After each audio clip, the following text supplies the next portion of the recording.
Live. Everywhere. On netrootsradio.com.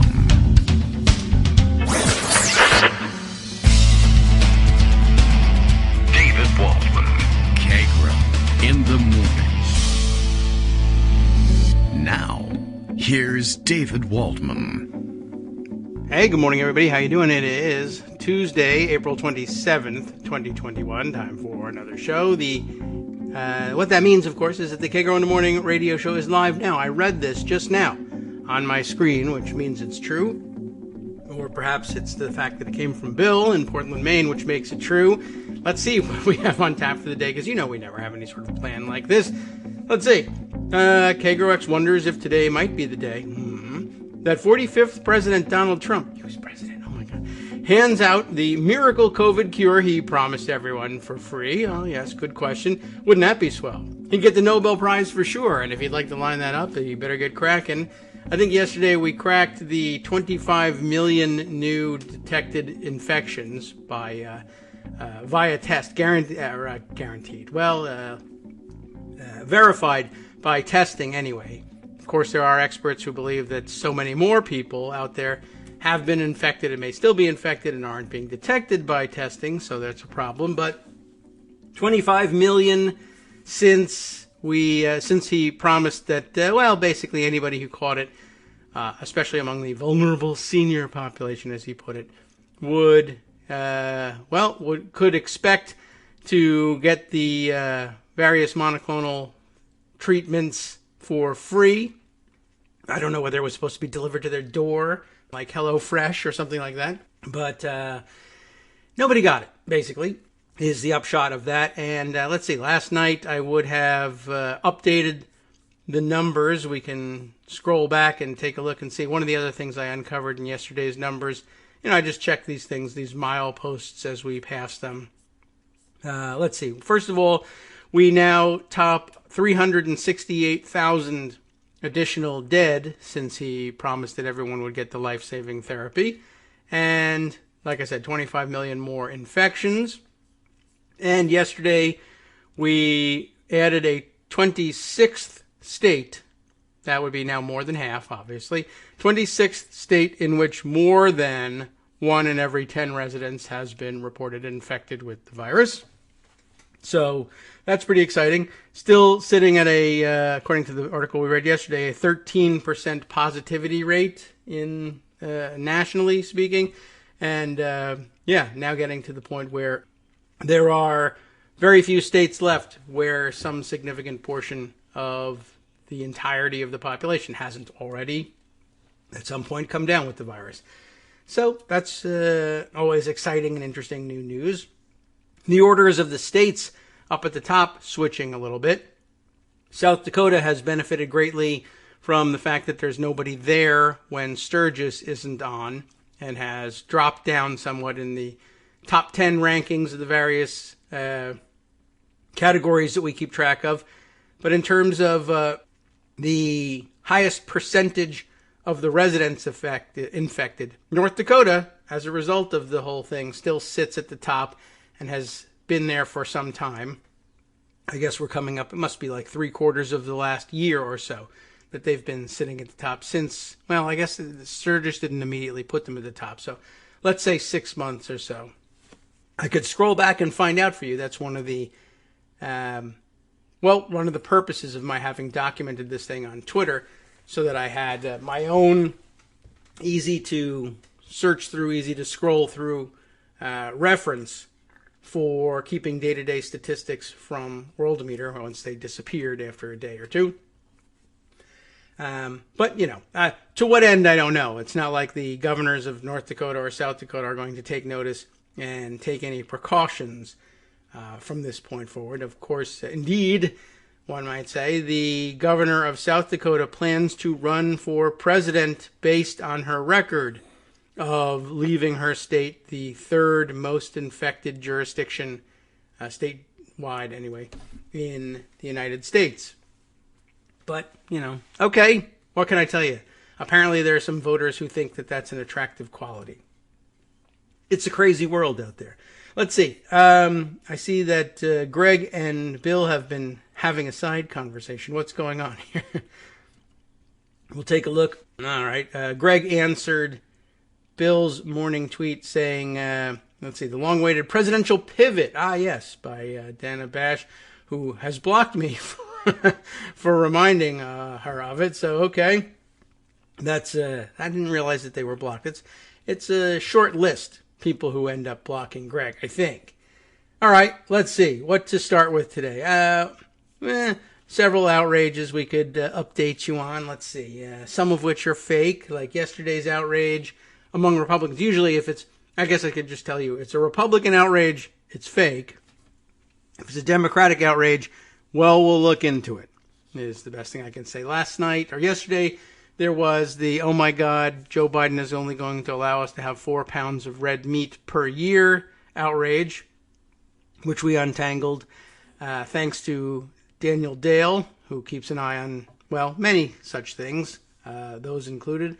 And I guess last night's new fake outrage was, and I never know where the kernel of truth of these things come from, but that Kamala Harris, I guess, has got a kids book out. I didn't even know that was the case.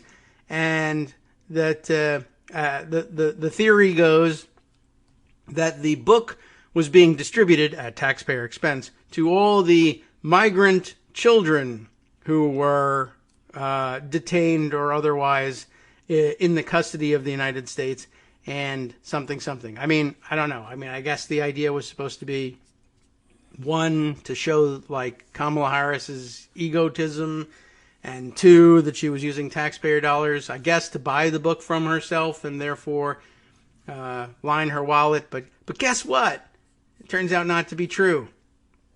Wow. Thanks, fact checker at Washington Post. It's true. Salvador Rizzo points out that it's true that it's not true, I guess is what we learned. No, officials are not handing out Harris's picture book to migrant kids.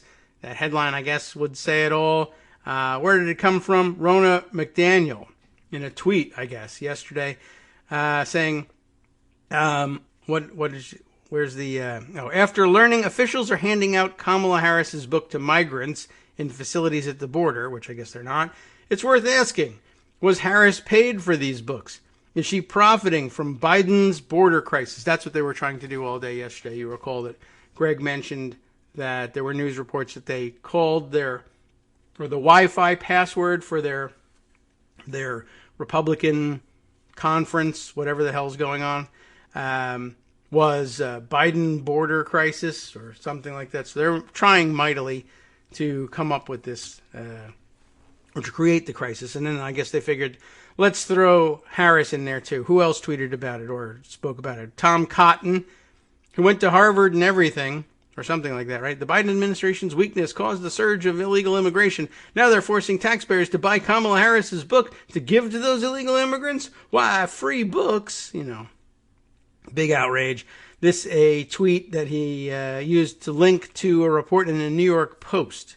I guess, should we look at the New York Post? Fox News echoed the thing.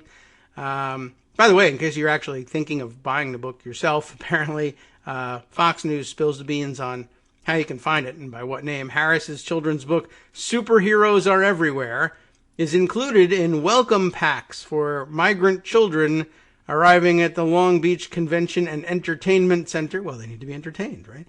A recently converted influx facility, along with basic hygiene supplies and clothing, photographs show. And the New York Post, finally, the last quote grabbed here. Unaccompanied migrant kids brought from the U.S.-Mexico border to a new shelter in Long Beach, California, will be given a copy of her 2019 children's book, Superheroes Are Everywhere, in their welcome kits. All right. So that's the origin story, I guess, there for April 23rd of this year, reported in the New York Post. And it's all linked, so you can go and check out all the original lies. Here's the rundown on it. It's like a bad game of telephone, which all games of telephone, pretty bad anyway. The New York Post reported that a children's picture book written by Vice President Harris was being handed out in, quote, welcome kits to young migrants at a shelter in Long Beach, California. Fox News, owned by the same family as the New York Post, amplified the story with its own version of the article. Cotton and McDaniel ran with those reports and posted critical tweets, but they should have dug deeper. They should have dug their graves, I would add to that, because why not? Let's get ready. Long Beach City officials told the Washington Post, are we ready for the truth? Let's find out what's at the bottom here, that Harris's book is not being handed out in welcome kits. A single copy of the book, was donated, oh my gosh, during a citywide donation drive, officials said. Wow. Well, we can see why that's the same thing as 4 pounds of Mr. Potato Head Dr. Seuss problems that we're having all over the place. So, plus also transgender people are going out for jogging and whatnot. So we got to put a stop to that somehow as well. That also, all happening on the border, amazingly. It's incredible what people are doing these days. And Jade Helm, just thrown in there for good measure. We're also invading Texas and digging tunnels under a Walmart. Damn. Well, that takes care of the whole agenda. The show is over. I've given it all away. All right, there's more facts. I thought I'd dig through them. Why not? Before she was vice president, Harris published a 40-page children's book. That's a hefty children's book. Titled Superheroes Are Everywhere on January 8th, 2019. Aha! Okay, January 8th, 2019 doesn't mean anything. I was practicing for my own fake outrage later about something. The story traces Harris's life experiences and encourages kids to be good Samaritans. It was written for children ages 3 to 7 and illustrated by artist, Michelle, Mechal, Renee Rowe. I'm sorry, Ms. Rowe. I've ruined your name. Michelle, Mechal. I have no idea what to do with that one. But if I'm ever in the market for illustration, I'll get it right before I call her. Superheroes Are Everywhere jumped to the top of the New York Times bestseller list, really, for the children's books the day after Harris, then a senator from California, announced her 2020 presidential campaign on January 21st, 2019. Okay, well, so it was a matter of 2 weeks between the release date and her announcement, although it's rarely the case that people say, I mean, it's always the case these days. People run for president, they put a book out. That's kind of what they do. But it's usually by way of introducing themselves, to adults who vote. But this is a clever way of doing it, right? If you're going to run for president and you don't have a book, you're going to announce soon, so you better hurry up and write a book, I guess. So we'll do a children's book, and it'll be autobiographical. So, I mean, I guess it serves the purpose of telling the story, but I don't know if I've ever seen it as a children's book before. But okay, that's what you did. Fast forward to the present. Good. Faced with an influx of migrant children arriving at the U.S.-Mexico border from Central America, the Biden administration has scrambled to set up facilities in which to house them. Hello. Yes. Okay. We don't really need that background. But okay. Long Beach has got some of them. There you go. They began sheltering migrant children in its convention center. The U.S. HHS, Health and Human Services Department, which is responsible for resettling minors who arrive in the United States, is funding the shelter. The goal, find each child a home with family members or sponsors already in the country, but during the time it takes to locate a suitable guardian, minors who have recently arrived are housed in facilities such as this one, which are, I guess, supposed to be better than cages. The emergency intake site at Long Beach Entertainment and Convention Center will be able to house up to 1,000 children and is designated for girls up to age 17 and boys up to age 12. According to HHS, approximately 100 children arrived Friday. The convention center is scheduled to stop housing immigrants and resume normal operations on August 2nd.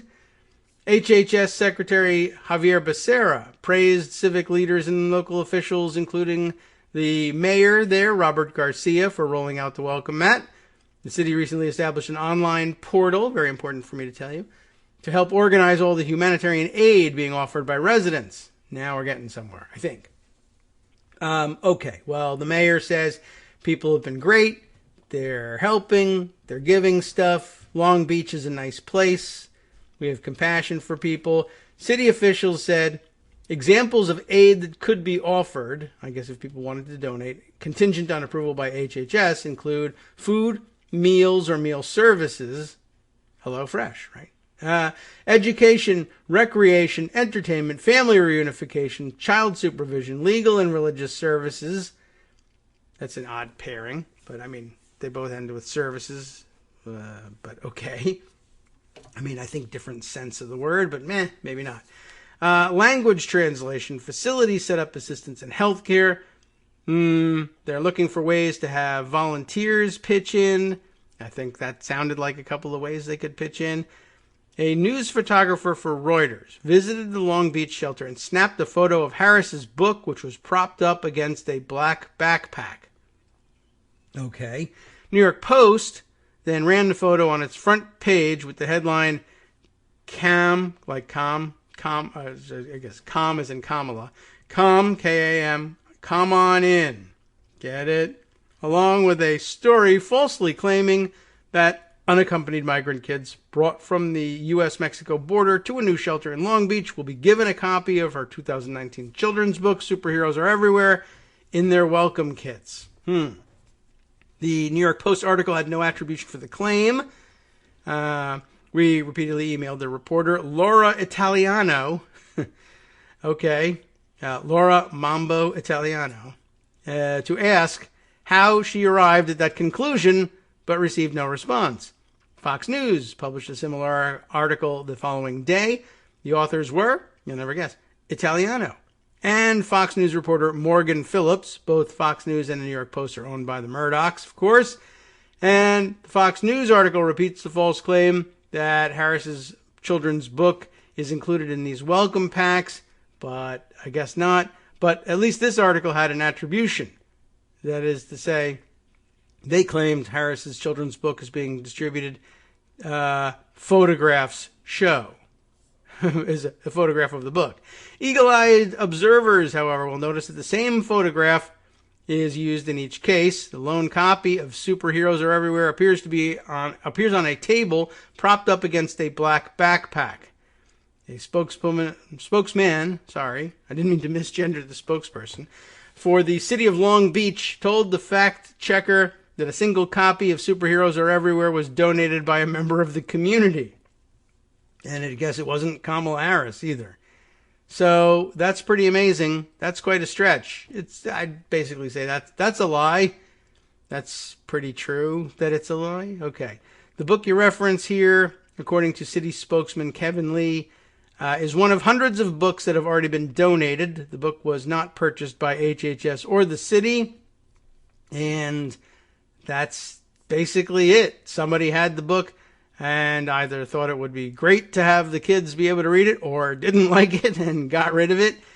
And there you go. And the Office of the Vice President says that the Vice President was not aware that her children's book was donated. But just what the hell? She's actually stealing taxpayer money, I'm sure, as a result of all this. But I guess by the time I told you that the story wasn't true, you'd probably guessed that it was something dumb like that. But now you have proof, I guess, and we'll put that away for now in pocket so that we can include it in our roundup of stories for the day and dive back in and open up the Twitter profile as well and find out the other things that we're supposed to be outraged about today. It's, I guess, worth mentioning as well that Tucker Carlson, who sucks, I think we all agree on that, and is also very big into the fake outrages, has taken a dangerous new step forward, telling people in his program yesterday that mask wearing outdoors was, in fact, some sort of danger to America, democracy, non-mask wearing, Trump voting people everywhere, not just because they felt like they were the odd men out by not wearing masks, but something, etc. It was a very big danger. And that his push, I guess what's really happening here is he's probably upset that people are reportedly mask shaming others. And I think it's happening in people's heads, but I'm certain that there are some people who say, hey, you should be wearing a mask to other people when, perhaps they needn't say it, but in some cases it was probably wise. And they take umbrage at it, even if it's done politely, although, I have my doubts about how polite people are versus how polite they think they are. But at any rate, it's a touchy subject. So I guess his plan is he thinks that anti-maskers, or at least people who are tired of wearing masks outdoors, and the evidence is beginning to suggest that in a lot of places, masking outdoors isn't actually necessary. For many of us who have lived in suburban and ex-urban locations throughout this pandemic, masks outdoors really haven't been a requirement.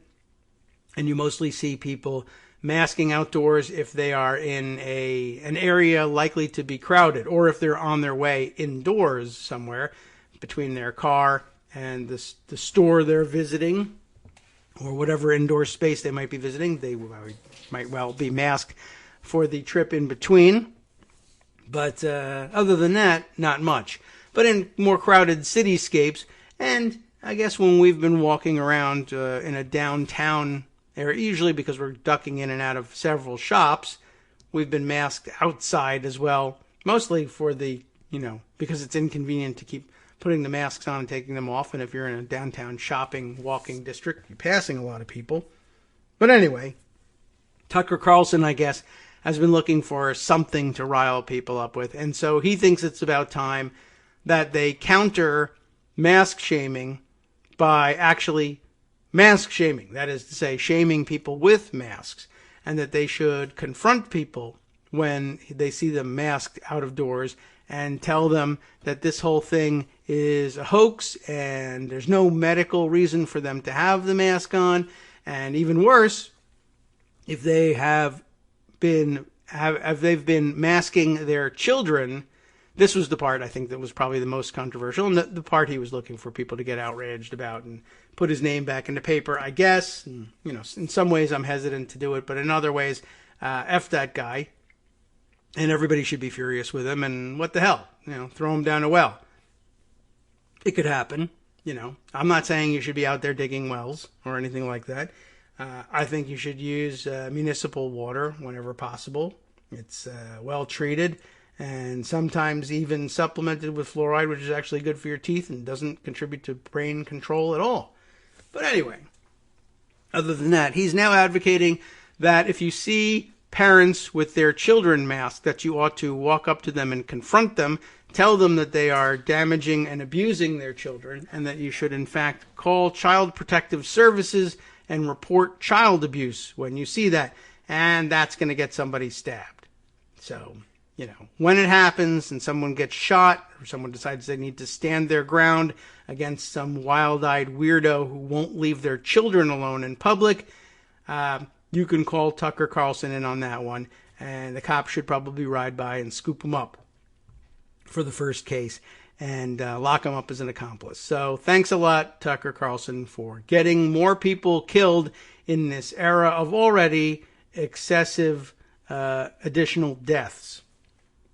Speaking of which, yes, excess deaths. That's a subject.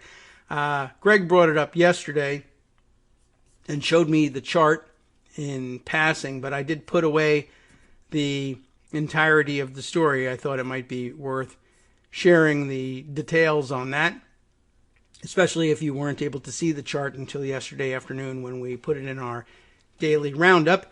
But the New York Times was the one reporting on this one. How COVID upended a century of patterns in U.S. deaths. The U.S. death rate in 2020 was the highest above normal since the early 1900s, even surpassing the calamity of the 1918 flu pandemic. Good on everybody for renaming the 1918 flu pandemic by the year. Much nicer thing to do. A surge in deaths from the COVID-19 pandemic created the largest gap between the actual number of deaths and the expected death rate in 2020, what epidemiologists call excess deaths or deaths above normal. Aside from fatalities directly attributed to COVID-19, some excess deaths last year were most likely undercounts of the virus, or misdiagnoses, or indirectly related to the pandemic in some other way. Preliminary federal data show that overdose deaths have also surged during the pandemic.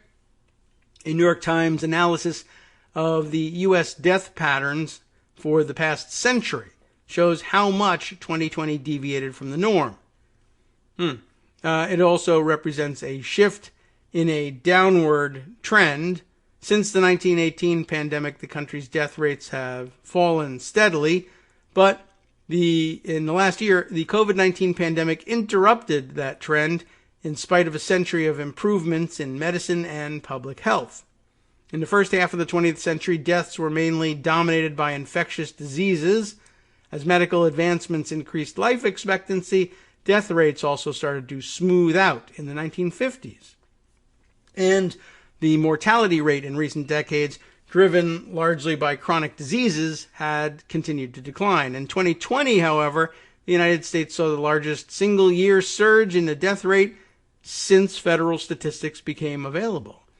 The rate increased 16% from 2019, even more than the 12% jump during the 1918 flu pandemic. So just by way of comparison, that's pretty interesting.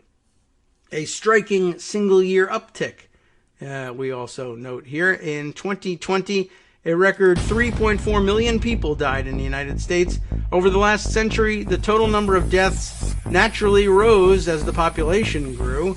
Even amid this continual rise, however, the sharp uptick last year stands out. And of course, they illustrate it with a graph, which makes it entirely clear that it does stick out. There's a little bit more left of this, not that much, but more than I can fit in before we take our break. Therefore, we'll finish afterwards and continue on after this. Hi everybody, it's me, David. Let's change things up from the old fundraising pitch for just a minute and talk instead about how you can be a part of our show. If you've got a smartphone or any other electronic recording device, why not sit down and record a segment for us? Read us an important article and give us your take. Read one of your own original essays, or even just give us your commentary on something you'd like to share that's important to you. Then send the file to me at kagrox@gmail.com and I'll try and work it into the show. Short segments, a few minutes in length, are easiest to fit in. And of course, I can't always guarantee that I'll be able to play everything, but if you've ever shouted at your radio or TV about something you wish was being covered, here's your chance to change that. Make the show your own. Send your submissions to me at kagrox@gmail.com.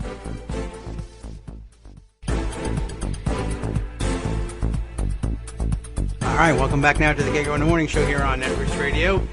Just shifting the re-entry back a few seconds to compensate for the fact that we got the music started a few seconds late. Isn't it great to know all the details that go on in the background? They're gonna, if they're floating in my brain, you're gonna hear them. So no escape. Okay, last paragraph or two of the New York Times article about the excess deaths, because I think it's an important background in understanding just what we're looking at here and just how neglectful Donald Trump really was of the health and welfare of Americans during his presidency. Combined with deaths in the first few months of this year, COVID-19 has now claimed more than 500,000 lives in the United States. It's considerably more, and we're on our way to 600,000. Let's see. The total number of COVID-19 deaths so far is on track to surpass the toll of the 1918 pandemic, which killed an estimated 675,000 nationwide. According to the Centers for Disease Control and Prevention, about 10% of the deaths last year can be directly attributed to COVID-19.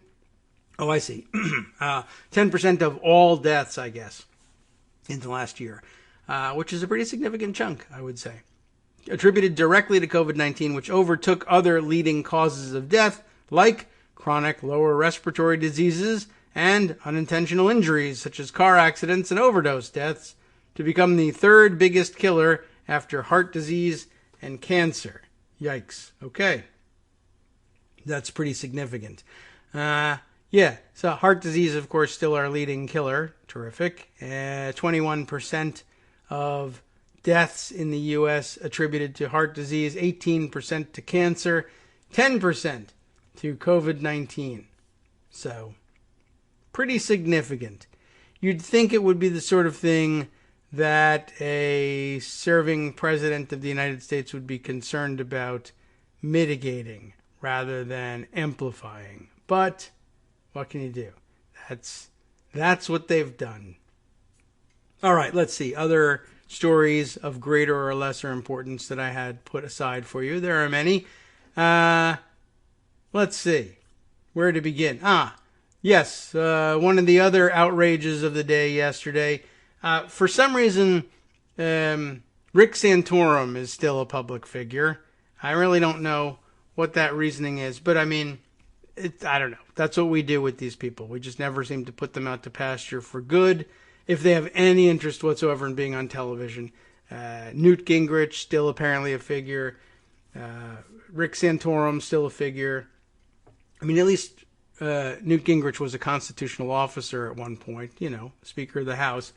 But he hasn't held public office for, going on nearly 30 years. I guess a little, what did he go up through, like 98?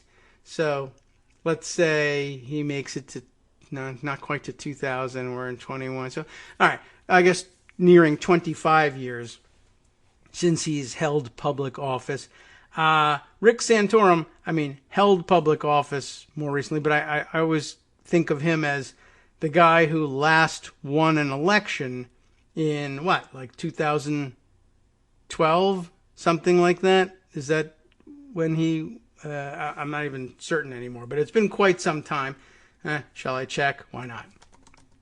It's not nearly as important as the story of what he said, which itself isn't terribly important, only because he's just not an influential figure. But the real problem is, and I think what people were driving at, is he's still, I think, paid by CNN to appear on their air as an analyst. So, that should be over with already.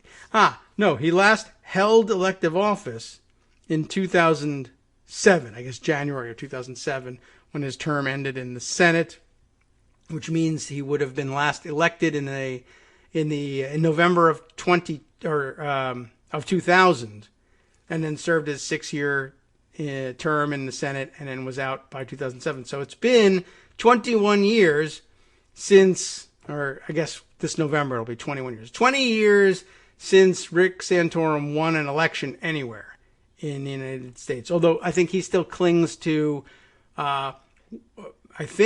winning a primary or two, maybe, or coming in second in a primary somewhere in 2012, perhaps. Yeah. So I guess if you count that, that's not winning elective office. He didn't win elective office. I guess that's still nothing. So what he's on television for, I have no idea. Anyway, he also, of course, every once in a while does something profoundly stupid, like say something about blah people, and catch himself before he spits out his racist statement. This time around, what the hell was it? I've already forgotten what it was he was doing at the time. Yes, right. He was being racist, against everybody, but in particular, I guess we could say against Native Americans and black people. Yes, blah people were in on the act too there, because he decided to, where was he? One of the various stupid Republican gatherings in which he said, shall we even bother with the quote? Somewhere along the line, he was insulting and erasing Native Americans as not having seriously contributed to quote-unquote American culture. But I guess he was extolling the virtues of America as, blah, blah, blah, the tropes, the shining city on the hill, example to the world, American exceptionalism, et cetera, et cetera. And what made America so great was that we had, hewn out our destiny from nothing. In other words, it arrived at a wild and savage continent and built a great nation from wilderness and nothing, with no one's help, just their own poor white hands building everything, which is pretty nearly untrue for almost everybody that arrived in the United States from Europe, I guess after a certain period. But certainly even those who arrived earlier, who they perhaps, let's say, didn't arrive with slaves or engage in slave trade initially, of course, instead appropriated Native American lands and, along the way, killed off the Native American population, sometimes on purpose, sometimes accidentally, I guess, through disease, sometimes on purpose through disease as well, of course. But, just an astoundingly weird and ignorant statement, which people fought about all day on Twitter, which is also amazing because that there were people who would say, no, it's really true. Oh, white people built everything, which, it's pretty clear that they didn't. If you acknowledge that there was slavery at some point, you probably, unless you're a complete idiot and don't know what slaves are or what they do, you'd probably have to come around to admitting, well, all right, I would probably guess that most of the labor, the actual work of making things run or building things or farming for that matter, was probably largely done by slaves during the era of slavery. That would be the point of having them here. And anyway, but also the idea that, as he said, we built this land, we built this nation out of nothing. Well, there was nothing here when they got here. Well, okay, there were Native Americans. He was like grudgingly admitting, well, there were some Native Americans. Well, they didn't do anything. They were running around in buckskin, hunting deer. They didn't have anything. They didn't build any societies, which is, of course, completely untrue, but is probably the general, understanding of a lot of white people who don't get taught any real history about what happened in America before colonization, or even during the early years of colonization, because people deemed it unimportant many, many years ago, or were actively hostile to it. Further back, I guess, in time, that was probably more common. And they didn't write that in history, so they didn't understand it well enough to put it in a history book, even if they wanted to. But there was no documentation of it, and that sort of became, if no documentation, then no society. It's almost not their fault for not realizing, what Native American culture might in fact have been like, because no one has bothered to tell them. And that's, a systemic problem and one we ought to deal with. But should point out, when that idea is perpetuated by dumb people who get platforms to talk to large groups of people via television. So I'm glad people are doing this. As a matter of fact, there was a lot of pushback, of course, and a lot of people giving factual refutations of this idea that there was no Native American culture, or that no Native American culture made it through into American culture, modern American culture. And, in some cases it's just wasted breath. People just don't understand it, or won't understand it, or will be resistant to even trying to understand it. But I don't know. I saw some interesting pushback, for instance, from Twitter pal, whose I guess first name, do we even know? First name? I just have the initial. Jay Reeling, I'm hoping I'm pronouncing the last name correctly, Rehling. You may also be a follower as well. He's got plenty of them, so perhaps you followed along. And he added a few comments to, I thought, to me, it sort of helped clarify some of the things. I think I even knew that this was the case with some of these things, but a good reminder of the ways that the contributions of Native American cultures, in fact, did have a pretty huge impact on American culture. For instance, in this short thread that he put together, the Mayflower passengers, of course, this we do learn, I think, in your basic American history roundup. The Mayflower passengers were in danger of dying on their ship until they found a place to build housing on land and actually settle and cultivate and do their best to survive on land. But apparently, I guess the decision to disembark at Plymouth was based less on the fact that there was a rock there onto which they could allegedly step, which I guess probably wasn't even really the case anyway, but that more to the point, there was already a clearing on the coastline, cleared of trees, which would make it possible for them to settle and build homes and attempt anyway to establish farms. The clearing, of course, as it turns out, was already there because it had been the site of a Native American village that had earlier been wiped out by European disease. A little connection to the pandemic news of today. But hey, thanks for clearing the area, but rarely any mention of that, I guess, in the history books. This one I've heard from time to time, and I always find it fascinating when it's brought up, and I'm sure there are many more examples, but the one that gets pointed out here, many highways in the eastern U.S. were built on Native American trails, and what's now Interstate 70. Pardon me. Interstate 70 follows the path of U.S. Route 40, the old, prior to the interstate highway system, U.S. Route 40, which follows what used to be known as the National Road. Before then, I mean, we're going further back in time here. That too, though, built on, all right, we'll see if we can pronounce the Native American whose name the path bears. I don't know whether it's Nemacolin or Nemacolin. I don't know.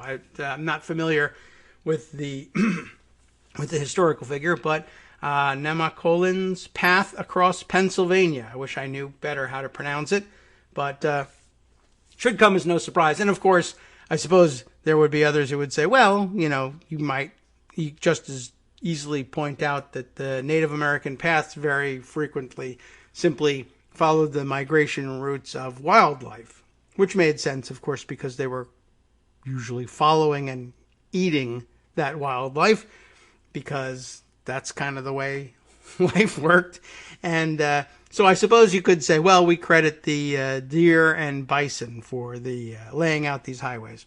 But I guess even then, probably someone might tell you, well, there's probably a reason that these are the pathways. These might be the pathways because of the natural geography of the area, the availability sometimes of salt deposits along the way. I learned from my salt book, which I actually did read. So it's the earth itself. The geologists will tell you how the paths got laid out. But point is, that has actually happened in a lot of places. And in a lot of places, especially if there's a lone road cutting through the wilderness, that's Native American culture. Of course, they look at it as, well, it was just a dirt path, and we were the ones who made it into a paved highway. Totally different. We invented the transportation corridor by putting blacktop on it. Seems dubious. This one was interesting too. The major crops useful for European settlers in America were domesticated by native people over centuries. That's how long it takes very often to domesticate crops. These were later exported around the world, and now, of course, when you think of Italian pasta sauce, tomatoes, right, or Swiss chocolate, or anybody else's chocolate for that matter, you are thinking of foods domesticated by Native Americans. Yeah, well, that doesn't count because we made it great. Ragu is much better than just regular old tomatoes, and Swiss chocolate is, okay, fine, whatever. But yeah, by the way, do you think Italian pasta sauce was at all important in the Italian-American home that the Santorums maintained? Remember, of course, I think his grandparents were Italian-American immigrants. They probably used some tomatoes, and maybe you can think of a way that tomatoes might have been important to the agricultural output and the economy of Santorum's Pittsburgh area base of political operations. If there's any sort of tomato-focused manufacturing concern in the Pittsburgh area that might have, say, been headed by, I don't know, like the Heinz family or something like that. I don't know. I think of only as someone said on Twitter, only 57 ways that they might have turned their use of the Native American developed tomatoes into a personal fortune. But they never had to pay for any patents for the use of the tomatoes. So they got a tremendous leg up there on that one. It was just free, just growing here. I don't know how it happened. I just took it and made it into 57 varieties of tomato product, and then I was a billionaire. This one was brand new to me. Cahokia. Have I pronounced that even close to correct? It's spelled here Cahokia. No idea how close that is to correct pronunciation. A city of the Mississippian culture near modern-day St. Louis, which may have been, this is really surprising to me, the largest city in the world around 1100 CE, you know, what scientists like to call AD, but 1100, well, you know, much earlier than Europeans arrived, with the possible exception, I guess, of Leif Erikson, who was up in Canada anyway. The city was built around an earthen pyramid, interestingly enough. Still there, although I guess the top of the pyramid is flattened out, chopped off. I don't know whether that was done artificially after the fact or just erosion or collapse. But at any rate, the base of the pyramid is still visible, with almost exactly the same base size as the Great Pyramid in Egypt. Pretty interesting. I don't think they collaborated on it or anything like that, or that it was aliens, but it was a pretty interesting thing. And yeah, things that get disguised as, well, I don't know, there's just always been a hill there. Well, it's a Native American structure of some kind, an earthen, in some cases, well, all around Europe, the earthen forts that still are visible, but look like natural landscape to the untrained eye, I guess, like mine. Or burial mounds and the like. Other earthworks built by in Eastern North America were incredibly intricate, he continues, having been designed and constructed without any overhead vantage points. Serpent Mound, east of Cincinnati, may be over 2,000 years old, and viewed from above, you can in fact see how intricate the design really is. And I'll give you this Twitter thread so you can take a look at it for yourself as well. Any more? There are a few summings up here. Perhaps the most famous street in the United States, it's a good guess, Broadway in Manhattan. By the way, where did Manhattan get its name? Yes, right. Thank you very much. White people did it, I'm sure. They built it with their own hands out of letters they created themselves. It was built by Native Americans, of course, and I can't even give you a good guess at the pronunciation of the name of the trail.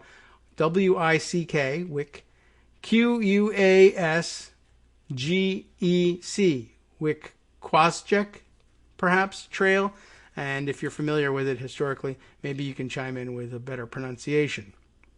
There's much more, of course.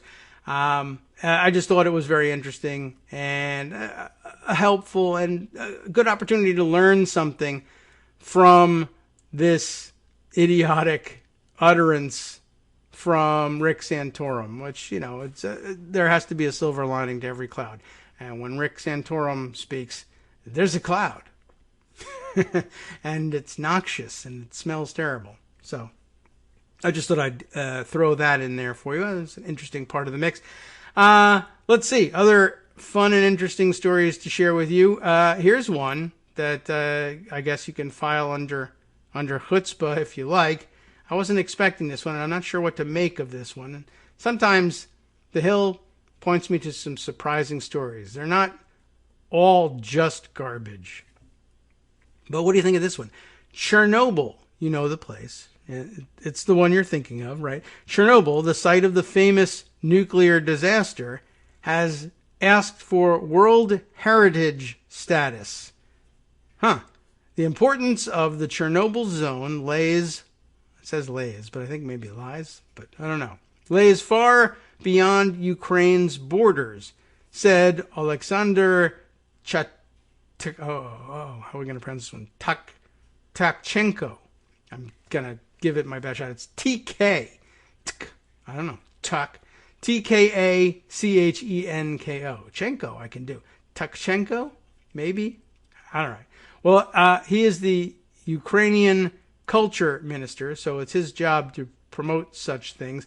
I just thought, and it's not that I don't think that that they have any business doing this, discussing this as a World Heritage. I mean, in a way, it's a kind of a negative on the ledger as far as cultural impact on the rest of the planet. But it was a pretty important event. And, one, they're not doing anything else with the site. But somebody asked me, as I was surprisedly tweeting about it yesterday, can anybody even go there? Like, can you visit? And apparently, yeah, they're doing like something of a booming tourist trade there. And it is a very interesting and striking site, visually speaking. There's the abandoned buildings, which are haunting by themselves. But, of course, they were abandoned during the Soviet era. On my my attempt to get the floating video out of the way has backfired here. But this is, I guess, part of the Hill's magazine type section where they've paid a lot of money for a very flashy and splashy online display. So it's making things more complicated than just a regular news article. But, I'm hoping that they're not. My first thought was, are you looking for World Heritage Site Organization or UNESCO UNESCO recognition so that you can then say, well, it's a World Heritage Site, so we can't change anything. So any further remediation of the site is no longer, not only not our responsibility, but prohibited by international law because it's a World Heritage Site. But I think they're done with the remediation there. They're not getting it any cleaner than it is now, I don't think. And I guess it's safe enough that there really are people touring and looking at the abandoned buildings. I was to finish the thought, in addition to it being haunting because of the abandoned landscape, cityscape, it was abandoned, as I said, in mid-Soviet era. So there's those enormous, futurist murals and big, decorations, essentially, enormous giant displays of the hammer and sickle and other communist propaganda symbols. Just very interesting. A lost time, it seems, since the fall of the Soviet Union there. So it's kind of interesting in its own right. But yeah, it might actually be worth taking note of, but it is a little cheeky at the same time when you think of the other places that have been designated as UNESCO World Heritage Properties, as they say. So anyway, if you're interested, I'll give you a link to take a look at that. If you're thinking about making a trip there, I would say, maybe no, but I guess it's actually safe-ish. And if you're drawn to nuclear disaster tourism, have at it. Let's see, another short item that caught my eye yesterday, thanks to Tegan Goddard's Political Wire, picking up on the report of the Wall Street Journal, which I would not have access to, but since they are in the business of making long stories short over at Tegan Goddard's Political Wire, staff demands no book deals with ex-Trump officials. What's that about? An employee petition at Simon & Schuster, like a major publishing house, demanding that the company stop publishing authors associated with the Trump administration, collected 216 internal signatures and several thousand outside supporters, including well-known black writers, the Wall Street Journal reports. I don't know exactly what additional context there might have been that make that less awkward, to just throw in that lots of the people who signed the things were black, but I'm sure there was some, maybe. I don't know. The letter asks the publisher not to treat the Trump administration as a normal chapter in American history. And that seems like a pretty good approach to things. There are others who have followed up with reporting that we would be able to read, as opposed to the Wall Street Journal's version of it. I don't know. Did they make it free? No, but I I don't know. I think we get the gist of it, and I'm pleased to see that that's the case. The people have their heads screwed on right at Simon & Schuster. But, I'll be interested to see whether that affects whether or not people actually get published there or elsewhere, because, of course, others will just pick up the slack and say, well, we'll take the profits. And I'm sure there are profits to be had. It's just sad that that's the case. But I guess if they want to rip off Trump supporters for even more money, there's not that much that we can do to stop them, at any rate. Okay, well, let's see. Several other things that I still have in the queue to share with you, but we're coming up on the top of the hour break. And, well, I think we should be thinking about coasting into that rather than starting up a new topic, unless there's something super short here that we can plug and just plug into this short. No, I don't think so. There is a news headline, and perhaps we can do it this way. I'll give you the headline, and then we'll dig into the story and see if there's anything discoverable on the other side. But the headline itself was good news. Newark, New Jersey is our dateline here. Newark cops, with reform, didn't fire a single shot in 2020. And I happened to see in the tweet that caught my eye carrying the link to this article, there was more news that not only did they not fire a single shot, but people might think, oh, well, this retraining, what has been the effect on crime? Probably lets criminals run rampant. You just don't shoot them. So they never, learn their lesson. Is that supposed to be the idea? Well, of course, no. That wasn't the case. Crime has dropped more or less across the board in Newark since, lots of programs being implemented, but this new police retraining appears to be working just fine in terms of crime and saving money on bullets. Hi, it's me, David Waldman, your host for Kagro in the Morning. I have good news to report. Many more listeners like you are making critical contributions that keep our show on the air. Makes good sense, of course, and patreon.com, patreon.com, makes it simple. Now you can make easy, secure, recurring monthly contributions to support our show.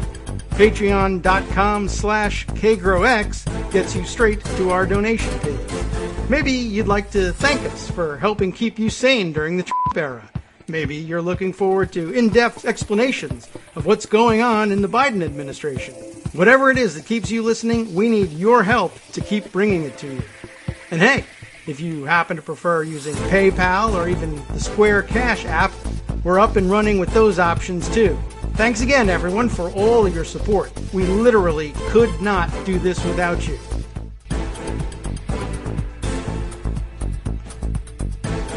All right, welcome back now to the Kagro in the Morning Show here on Netroots Radio.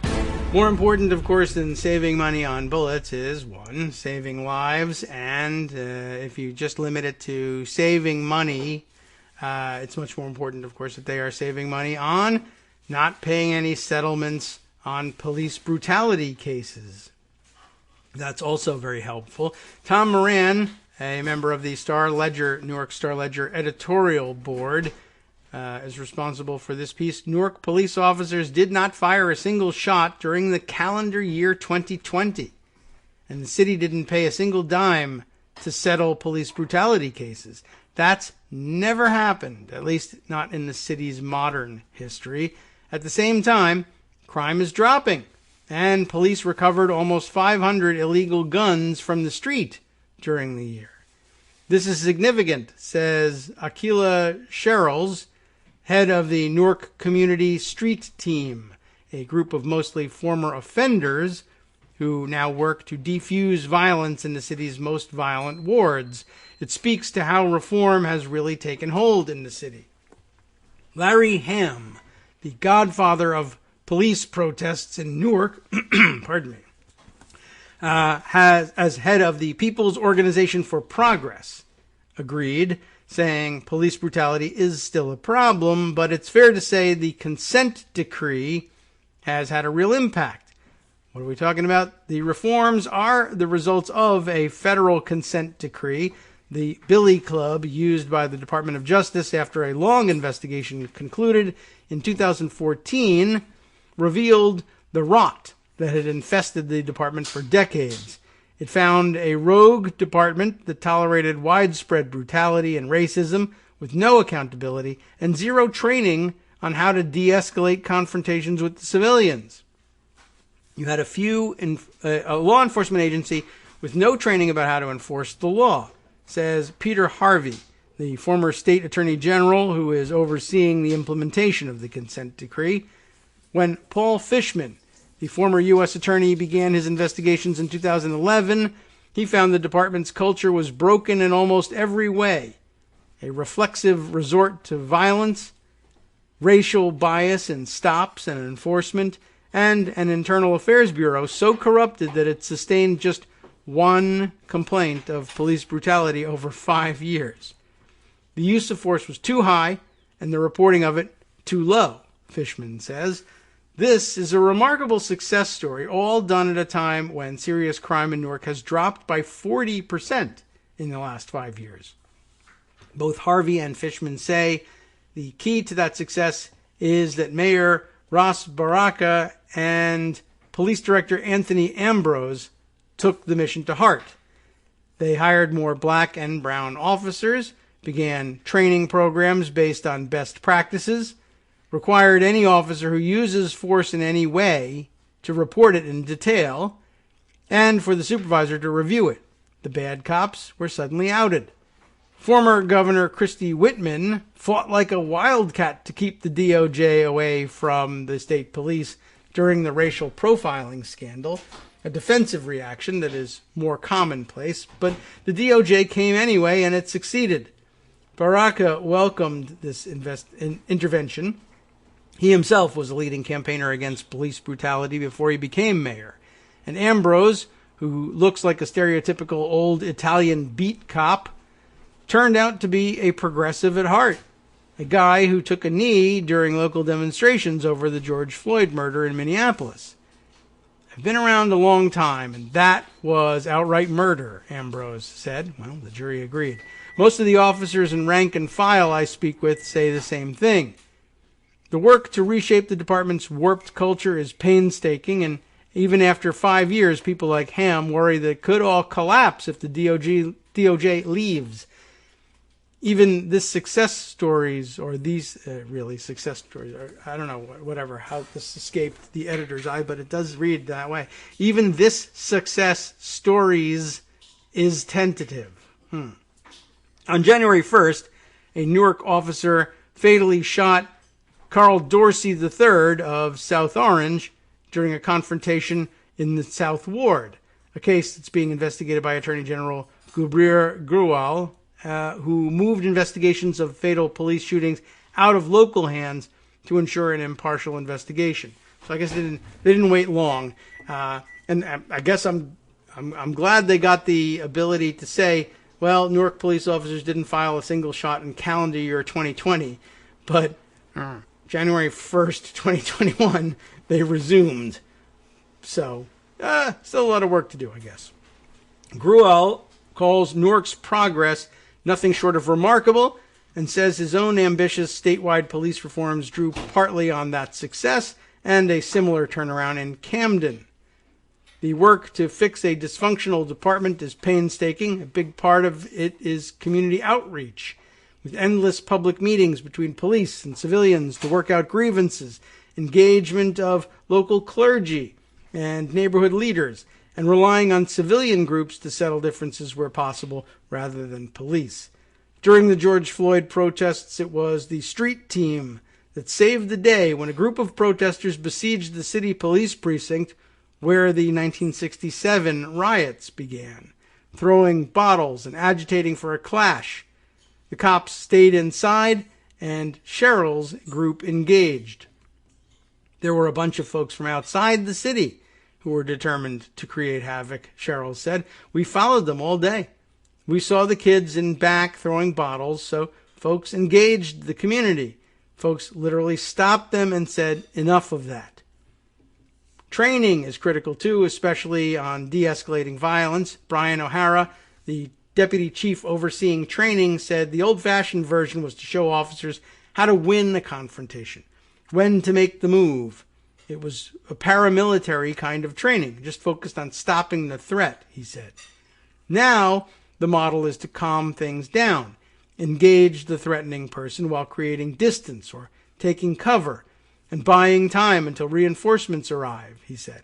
Newark officers view videos presenting challenging scenarios, offer responses, and then discuss it with supervisors. It's not about resolving the situation as quickly as you can, O'Hara says. It's about protecting the sanctity of every life.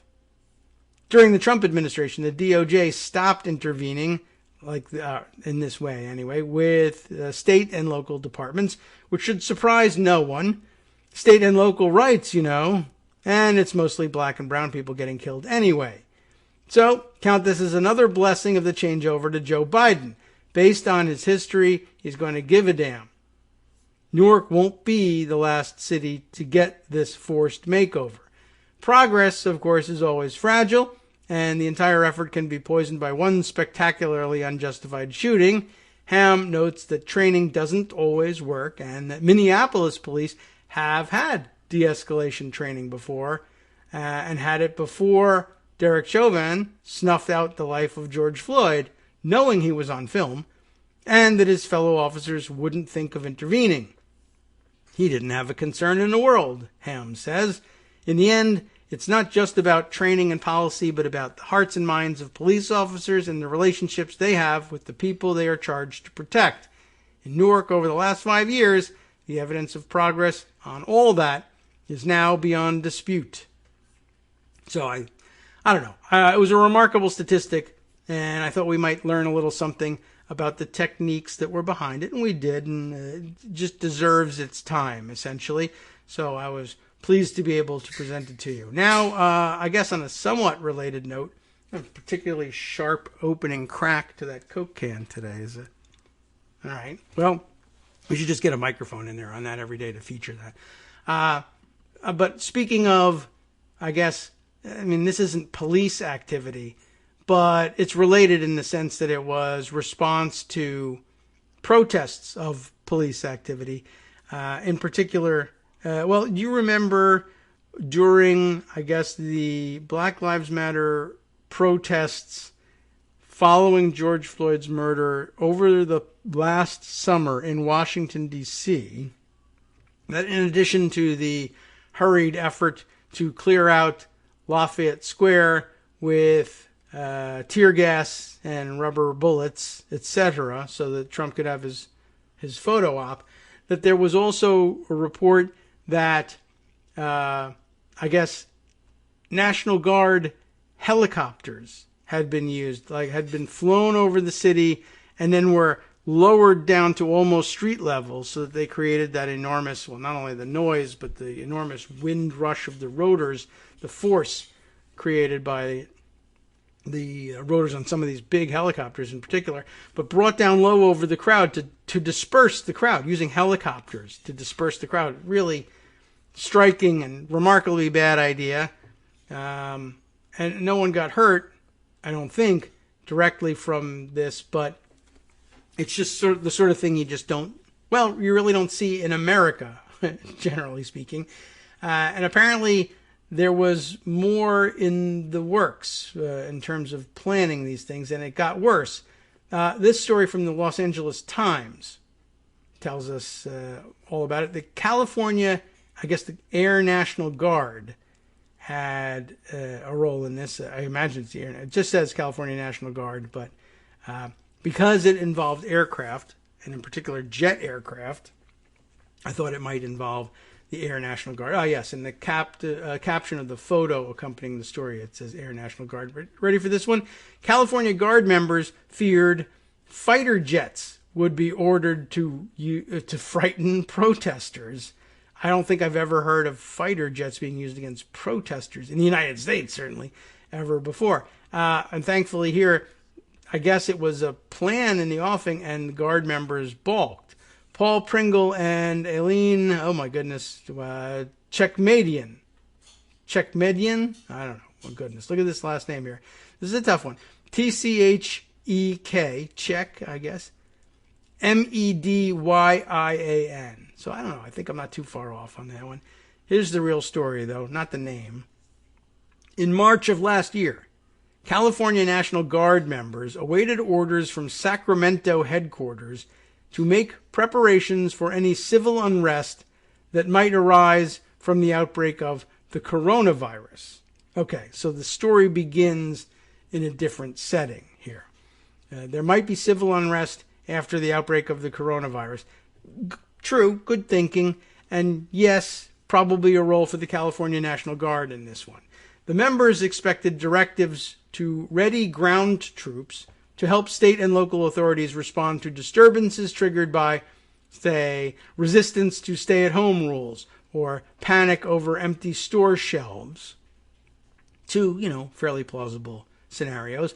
But then came an unusual order. The air branch of the Guard was told to place an F-15C fighter jet on alert status for a possible domestic mission, according to 4 Guard sources with direct knowledge of the matter. Now, my mind at that point runs to, are you talking about, outbreak Cedar Creek kind of thing? Because the plane you want for that is not a fighter jet, but okay. What are you thinking of? Do we need to patrol the skies and be firing rockets at people trying to escape Cedar Creek? Is that what we're talking about? I don't know. Well, let's read on. Those sources said the order didn't spell out the mission, but given the aircraft's limitations, they understood it to mean the plane could be deployed to terrify and disperse protesters by flying low over them at window-rattling speeds, with its afterburners streaming columns of flames. Fighter jets have occasionally been used in this manner in combat zones in Iraq and Afghanistan, which is not very nice for people to do, of course, but at least it's, I guess, somewhat more understandable in a combat zone than, like a major American city.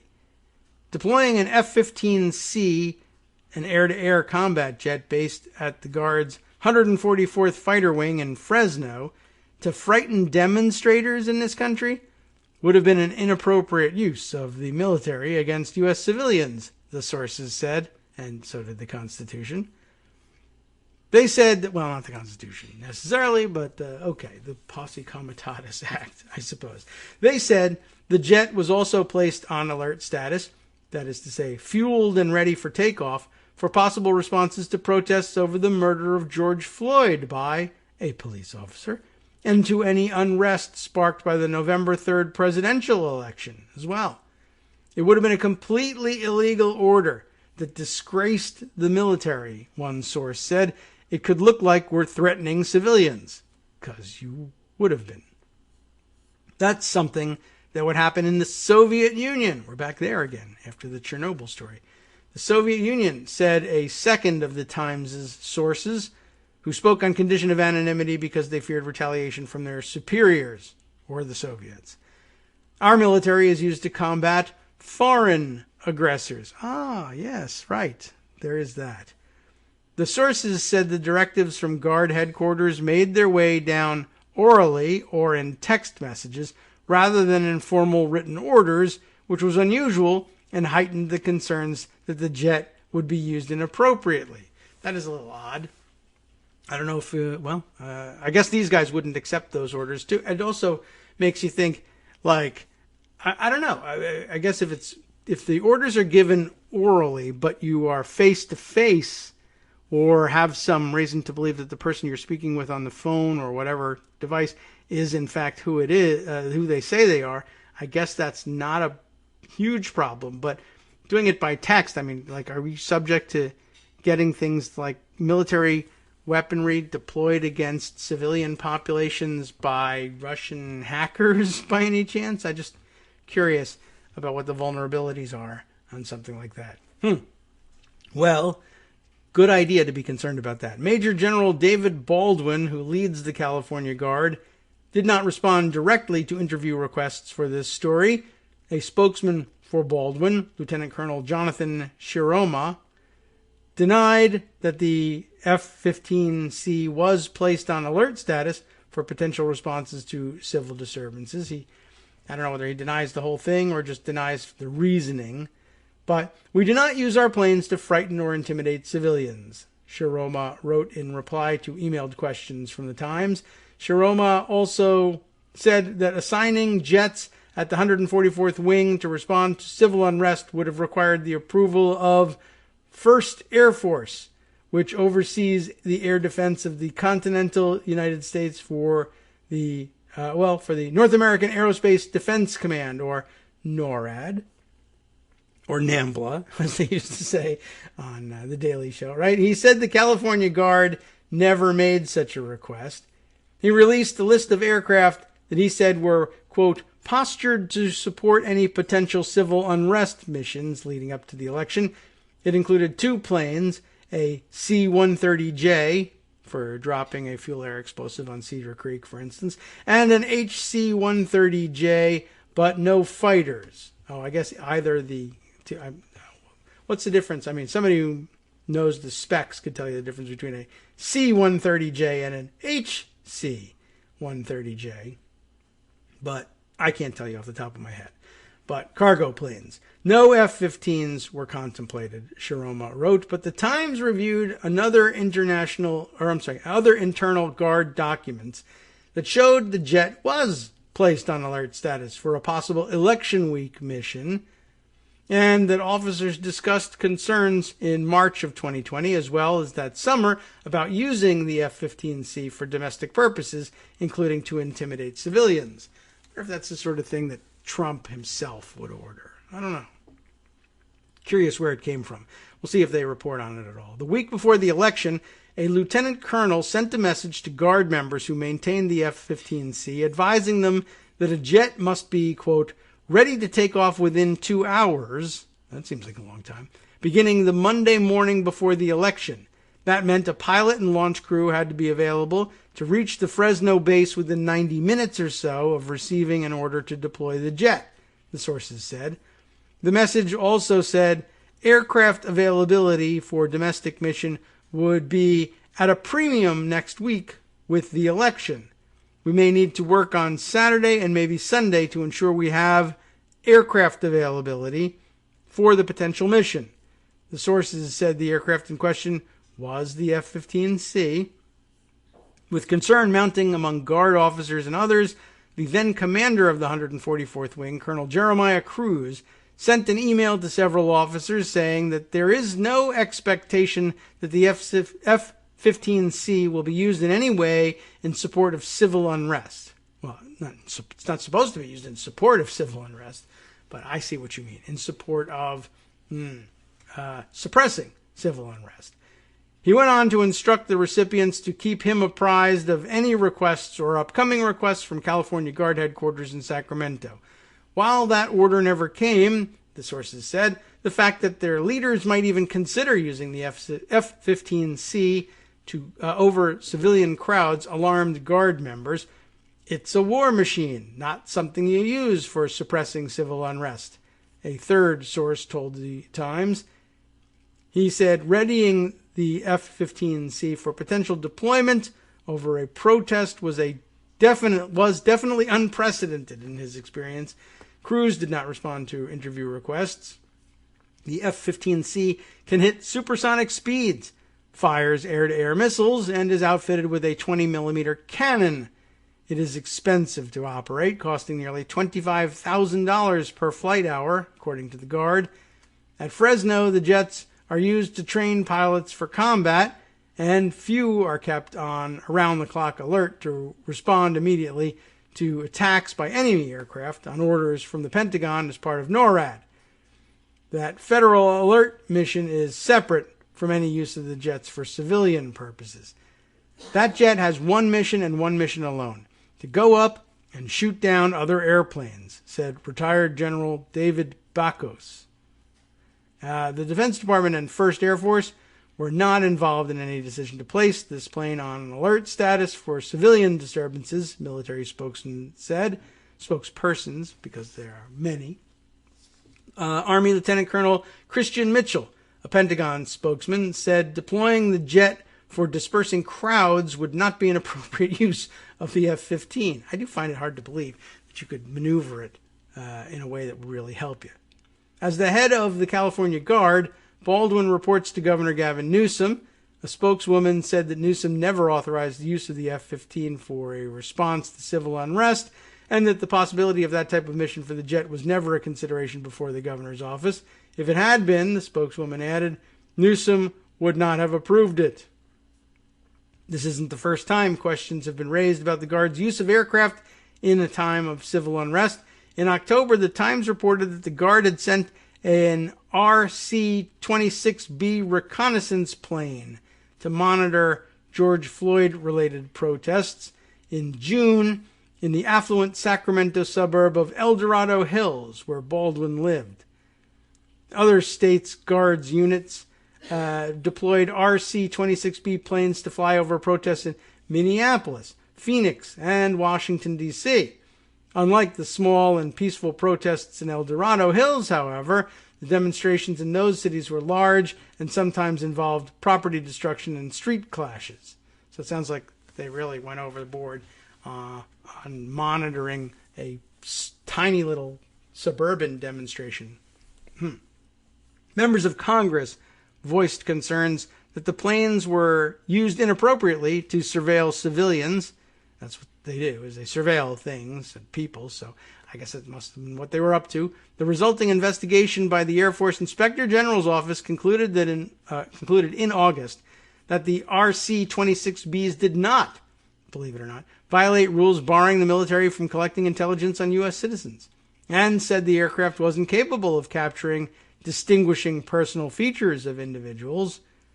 Baldwin told the Times last fall that he didn't recall, whether he had approved the deployment of RC-26Bs to El Dorado Hills. He said the fact that he lived there had nothing to do with the mission. A Newsom spokesman said later that the deployment of the surveillance craft should not have happened. It was an operational decision made without the approval, let alone awareness, of the governor. In the case of the F-15C, the sources said the Guard officers told crews during the coronavirus lockdown to have the jet fully fueled and assigned a pilot around the clock. Who in the Guard chain of command would have had the authority to order the jet dispatched on a civilian mission was not clear in the directives, the source said. They added that the jet designated for the task was not armed with missiles and its cannon was not loaded. I suppose that's some small measure of consolation, if we believe it. In addition to the pre-election message, the Times reviewed 2 written communications circulated among Guard members that referred to the order to ready the jet for a domestic mission known as Defense Support of Civilian Authorities. That category of mission includes the deployment of troops and equipment for non-military emergencies such as earthquakes and hurricanes, as well as to help police agencies respond to violent protests. That's a weird grouping of uses. The first communication, circulated shortly after the COVID-19 outbreak, posed the question of whether the Guard was preparing to use the F-15C as a show of force, which the sources said was a reference to flying it low over crowds. A second communication in July contained a discussion of using the F-15C to survey infrastructure damage, but it also refers to the possibility of the jet being used as a show of presences. The sources said that phrase also refers to using the aircraft to intimidate people on the ground. I don't know if you can really survey infrastructure damage best with a supersonic jet, but you know, they might need the flying time. In his statement to the Times, Shiroma said the F-15C, it's a very difficult designation to read out for some reason. I'm used to saying F-16, I guess, and you see the C coming and you want to say 16, but it's 15. Anyway, Shiroma said that the plane had been used in the past to survey earthquake damage because it can reach remote locations faster than other aircraft. Retired and active officers who spoke to the Times said it would make no sense to place an F-15C on a 24-hour alert to respond to earthquakes or other natural disasters. Hold it right there, earthquake. I don't know what that would do. That task, they said, is far better suited to the Guard's helicopters and surveillance aircraft, which are cheaper to operate. Dan Woodside, a retired guard pilot who has flown the F-15C, said that on the few occasions the fighter jet was deployed to assess earthquake damage, it proved nearly useless because it's not designed for that purpose. The jet has a camera-equipped targeting pod to zero in on any enemy aircraft in flight, but F-15C pilots are not trained to use it for air-to-ground surveillance, Woodside said. The sources said the targeting pod was ordered removed from the plane for the domestic mission after the Guard was criticized for deploying the RC-26B spy plane over El Dorado Hills. So, they didn't even have the camera that they, I guess, allegedly could have used to survey earthquake damage. Woodside, who holds the rank of major, said he absolutely would have disobeyed any order to use an F-15C, god damn it, to buzz a civilian crowd during unrest. The decibel level alone from one of these planes demonstrating a show of force can break windows, set off car alarms, and cause more fear than shouting fire in a crowded theater, he said. If the Guard leaders were allowed to deploy the jet to help quell civil unrest, well, who the hell knows? Hi, it's me, David Waldman, your host for Kagro in the Morning. I have good news to report. Many more listeners like you are making critical contributions that keep our show on the air. Makes good sense, of course, and patreon.com, Patreon.com, makes it simple. Now you can make easy, secure, recurring monthly contributions to support our show. Patreon.com/KagroX gets you straight to our donation page. Maybe you'd like to thank us for helping keep you sane during the Trump era. Maybe you're looking forward to in-depth explanations of what's going on in the Biden administration. Whatever it is that keeps you listening, we need your help to keep bringing it to you. And hey, if you happen to prefer using PayPal or even the Square Cash app, we're up and running with those options too. Thanks again, everyone, for all of your support. We literally could not do this without you.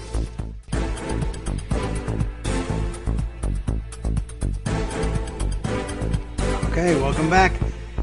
We resume with the Kagro in the Morning show here on Roots Radio. There's just the tiniest fraction of the sentence left that I couldn't quite fit in at the end, right before the break, from the LA Times piece about the F-15C, the damned F-15C that makes it so difficult to report the story. If Guard leaders, they said, were allowed to deploy this jet to help quell civil unrest, Woodside added, that's who's credited here, said you could have these warplanes buzzing all around the state of California. Which, okay, that's kind of anticlimactic to make you wait to the end of the break to hear that. But yeah, that would be the natural conclusion. But of course you would see them all over the country. Everybody would want to play with their toys and bring them out. And, in some of these places, I mean, it's not that far-fetched given that there's, like mine-resistant armored personnel carriers given to what are allegedly SWAT teams in, towns with no stoplights around the country. The notion that, and we saw over the last year how many times people in rural backwaters became certain that there were armies, busloads of armed Antifa super soldiers on the way to their little town because it was small and out of the way, and they could take it over so easily. You could see if the commander of the Air National Guard happened to live there or have a relative or friend who did, how far off the mark would it be to see them calling in fighter jets to patrol over the skies of these 50-person towns because somebody heard on the internet that the Antifa super soldiers were coming. Given how rampant those rumors were, I'm surprised we didn't actually have it happen.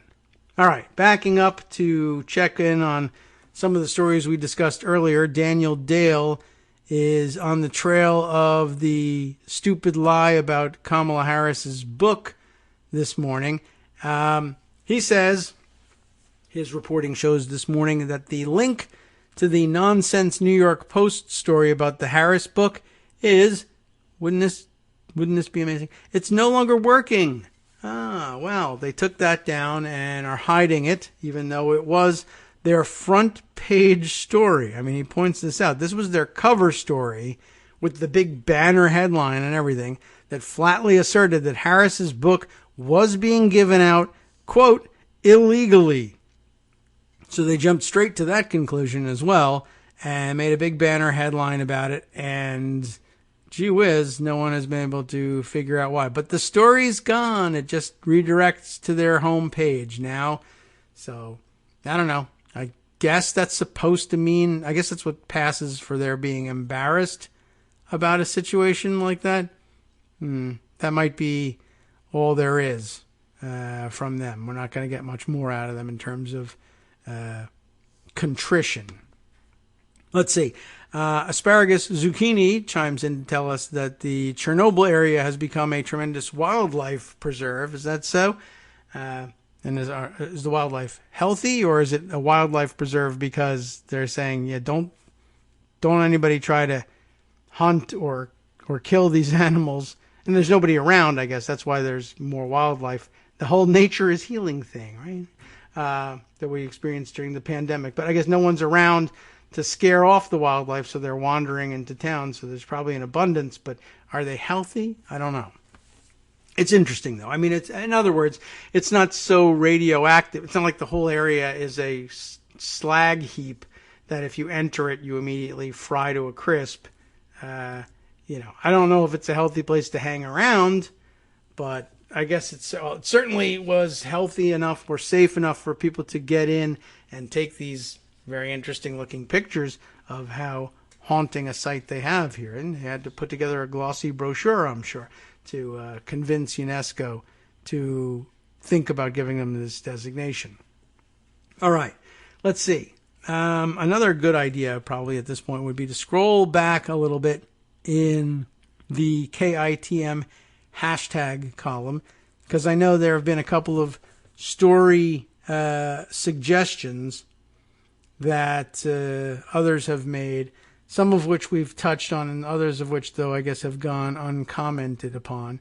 Oh, and I guess another follow-up piece is sometime very close after the conclusion of our show, maybe it took place during the show, I'm sure it was because we spent so much time talking about the mechanics and the nuances and difficulties of getting surplus vaccines from here in the United States donated and are otherwise distributed around the world.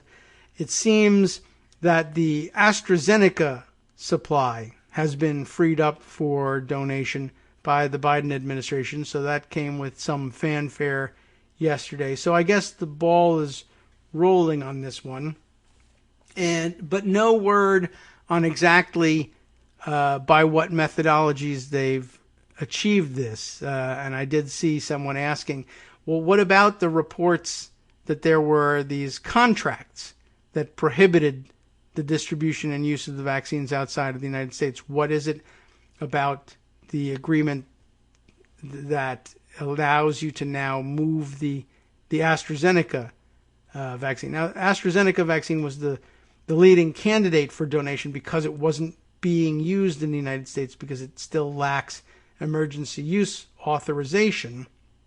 So we all expected to see that donated, and lots of calls specifically to donate those vaccines. But the reporting we read yesterday said that it would have been subject to the same restrictions according to the contracts for production of the vaccines. And there was no reporting to that point yesterday about why that was either being waived or thought to be inapplicable to the distribution of the AstraZeneca vaccine. We'll see if we can come up with any new reporting on that it would help clarify that, whether that happens today or later in the week. I assume we'll hear something about it. But let's see. I was reminded by of that by scrolling past Brian Monroe's comment about the loans of vaccines to Canada that we had already arranged. Let's see. Other things, just going a little further back here. Let's see. Oh, yes. It was Rebecca Romans. I'll credit everybody for having sent in all these fun stories to you. Rebecca Romans has sent several. One yesterday reminding us about Larry Kudlow and the idiocy of freaking out over plant-based beer. This other small-scale story here. Rebecca sent in the tweet from John Cooper. Let's go all the way through this and get it right here. John Cooper. Let's see. How shall we report his status? Formerly National Finance Chair of Draft Biden 2016, Long Island Campaign Chair for Barack Obama, and Majority Leader of the Suffolk County Legislature in New York. Very interesting. John Cooper picked up, or rather, Rebecca picks up John Cooper's tweet here on this wacky story. The Alaska state lawmaker who blasted Alaska Airlines for their mask tyranny, as she puts it, has now been banned from their flights. But as the Washington Post reports, and as many of you probably heard yesterday, it's the only regularly scheduled commercial flight from wherever the hell she is from in Alaska and the state capital. So it makes it a little difficult for her to get to work. That's pretty interesting. She's banned now from the only flights to the capital. Who is this person? Alaska State Senator Laura Reinbold. The caption on her photo here, she's wearing some sort of weird see-through plastic mask because it's important in her mind for everybody to be able to see her face as she says stupid things.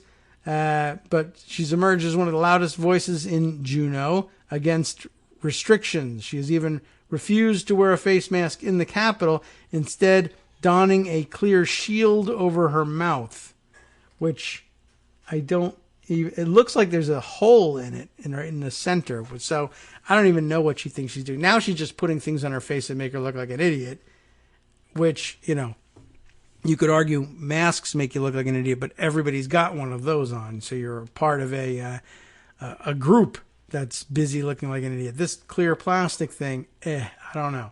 Tim Elfrink reports this for the Washington Post. Just get a little flavor for the story. Last week, a police officer responded to an Alaska Airlines terminal in Juneau as State Senator Laura Reinbold clashed with officers. She wasn't respecting blue lives over mask rules. Oh, I'm sorry. She was clashing with staffers, not officers. I see. Although sometimes they wear blue. Well, anyway, it was a familiar battle for the Republican lawmaker, a vaccine skeptic, hooray, who has blasted flight attendants as mask bullies and accused the airline of mask tyranny. But of course, by the way, I'm sure she appears to me to be the kind of person who would be quite comfortable saying, that person on the plane has a turban and I demand some sort of investigation.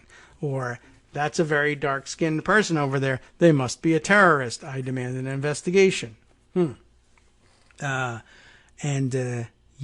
Anyway, now she's not welcome on their flights at all, which I'm sure must be a great relief to them. Alaska Airlines this weekend banned Reinbold for her continued refusal to comply with employee instruction regarding the current mask policy. The airline said in a statement to the Washington Post, that's a serious problem for the lawmaker because Alaska Airlines operates the only regular flights to the state capital from her home in the Anchorage area. The Anchorage Daily News reported this originally.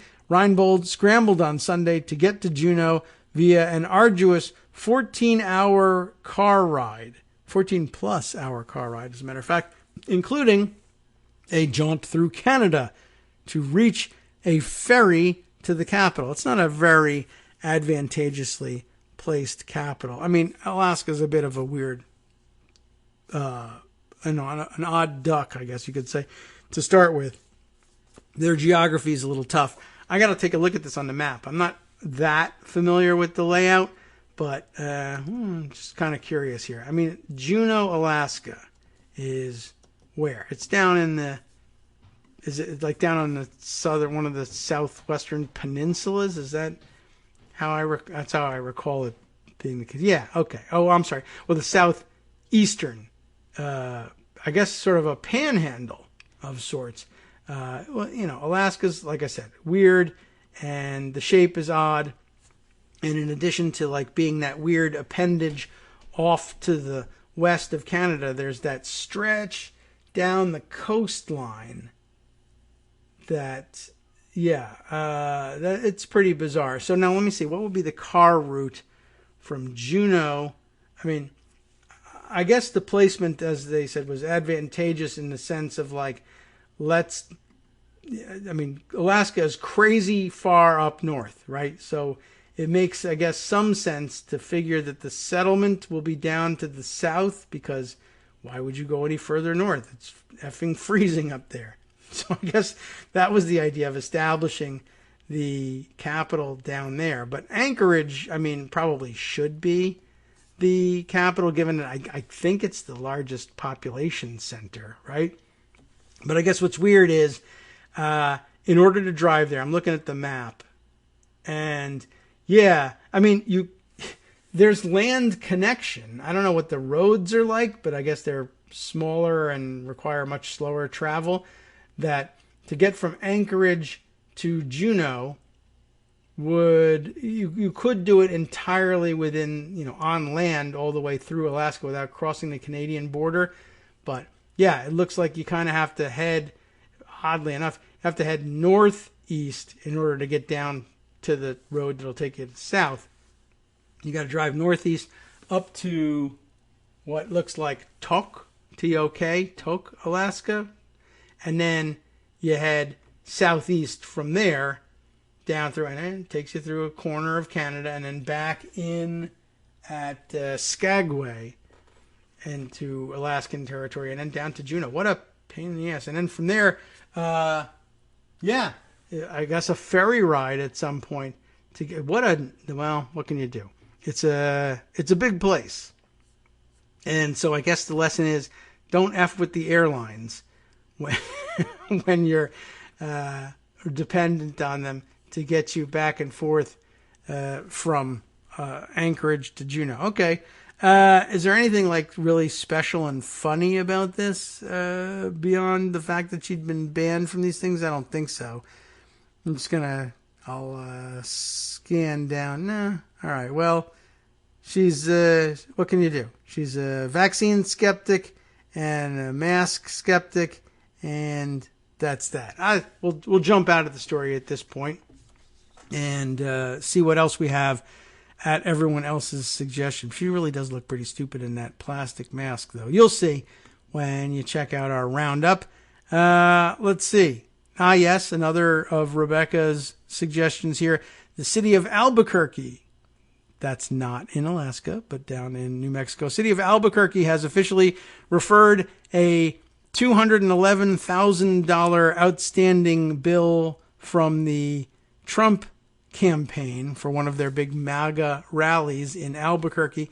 I guess they had police overtime to pay and other security considerations for which they laid out $211,000, billing the campaign only to be stiffed by the campaign. But they have now apparently referred that bill to a collections agency. So that should be pretty fun as they, I guess, harass the staff at Mar-a-Lago looking to get paid. I wonder whether anything will ever come of those things.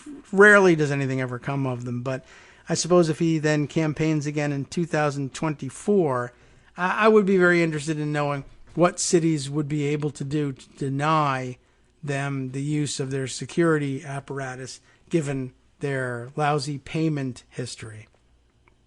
Let's see, what else have we got here? Rebecca's made several other recommendations here.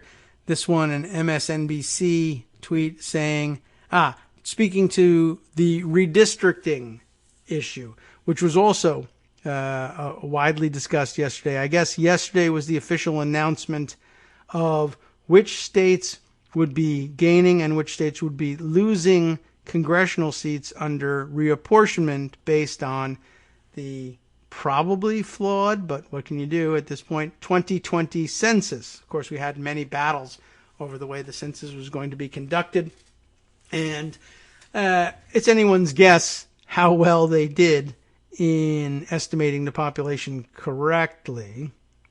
And there was a lot of hand-wringing yesterday about, for instance, New York losing a congressional seat, and Texas gaining congressional seats, and California losing a congressional seat for the first time, I think, in forever, or maybe literally forever for California. On the other hand, the headline from the Daily Kos Morning Digest, the Elections Morning Digest, tamps down on the worry a little bit. Surprising census data, it says, shows Sunbelt states gaining fewer House seats than expected. They did gain, but it's not necessarily the case that it was some enormous Sunbelt shift, not as big as people expected. They have a nice map up that tells us the net change story. Most of the country sees no net change to their representation by state. The gainers on the map: Florida, North Carolina. I'm going by, they're not labeled here. I think I know my shapes here. It looks like, is that Oregon or Washington? That's Oregon, right? Yeah, right. Just to the north of California. Oregon picks up a seat. Montana picks up a seat. And 2 in Texas. The seats are coming at the expense of California, Michigan, New York, Pennsylvania, West Virginia, Ohio, and Illinois. So, very interesting. And by the way, if you really wanted to get down into the weeds, I did see someone on Twitter sharing a CRS report on alternative methods of reapportionment, which sounded pretty interesting. We've only sort of done it the one way, but we just last Friday explored other ideas about alternative voting methodologies. It might be interesting to look into alternative redistricting and reapportionment methodologies as well. I'll see if I can find that Twitter message for you, and then therefore the CRS report. I don't know if anybody, I might not even read that one, but that sounds, I don't know, esoteric enough that we ought to perhaps poke around for it. I got to make a note for finding that one, and hopefully I'll be able to decode that note later on. Yeah, but digging it up now, probably not going to happen. Let's see. Other stories brought to our attention. Well, there was the Rebecca Roman's reference to this MSNBC story. Drawing these district lines is going to be a mess. Talking about not the reapportionment, but the redistricting that goes along with it. And it's in part because of the problems with the census, both from the pandemic and also the Trump administration's efforts to try to mess with the census. Kimberly Atkins says about redistricting. All right, well, I will mark that one for inclusion as well. And let's see what other stories there is. A couple. I want to scroll a little further back here because I know that both Kate Sherrill and Patrick Snyder had additional commentary here to add. Ah, yes. This was an interesting one that I think we could consider extracurricular reading at this point. Kate Sherrill had suggested this piece from, who is this? Rico Castoro.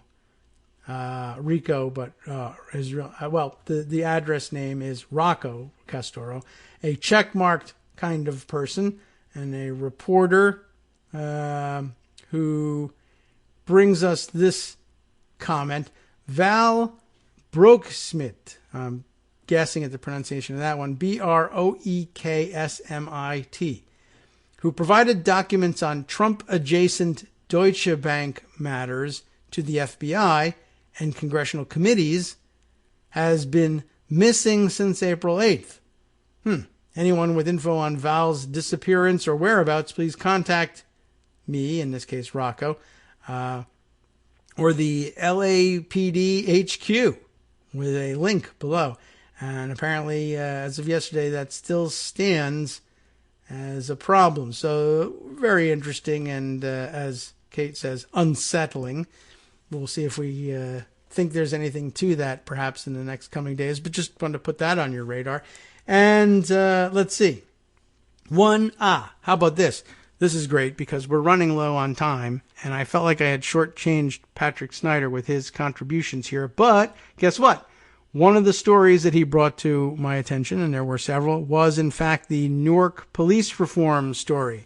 So we can thank him for bringing that one to our attention, and we did spend a good amount of time on that one. So I guess we're up to speed with you, Patrick, but there were a couple other suggestions. Might as well take a look, and maybe this will give us a view towards what we might pay some attention to during the rest of the week.